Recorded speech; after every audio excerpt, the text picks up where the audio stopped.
Welcome back, everybody. Today I'm going to teach you how to create a clone button for objects in Salesforce. This is incredibly useful when you need to duplicate records quickly without manually re-entering all the information, saving you valuable time and reducing errors. To get started, click on the gear icon in the top right corner of your Salesforce interface. Then select Setup from the drop-down menu. This takes you to the configuration area where you can customize your Salesforce environment. Once you're in Setup, look for Object Manager beside the Home tab and click on it. The Object Manager is where you'll find all the standard and custom objects in your Salesforce instance, allowing you to manage their settings and functionality.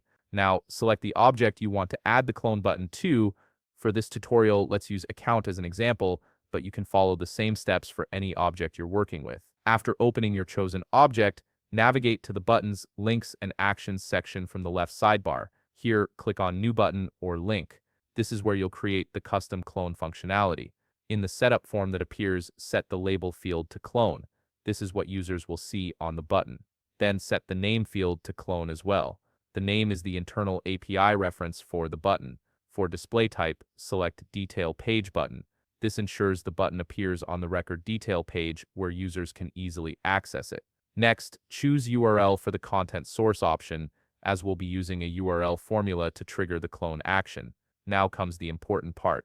In the formula box, paste this exact formula /open curly bracket !account.id, close curly bracket /e, question mark clone equals 1 ampersand ret URL equals /open curly bracket !account.id, close curly bracket.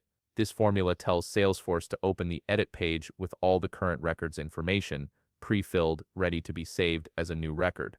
Before saving, click Check Syntax to ensure there are no errors in your formula. This is an important validation step that prevents issues later. Once the syntax check passes, click Save to create your button. You're not quite done yet. Head back to the Account Object Manager page and click on Page Layouts. Find and edit the layout you're using, such as Account Layout. This is where you'll make the button visible to users. In the Page Layout Editor, look for the Mobile and Lightning Actions section.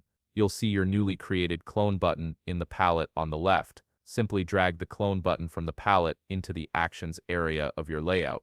Finally, click Save to apply your changes. Your clone button is now active and ready to use on your account records.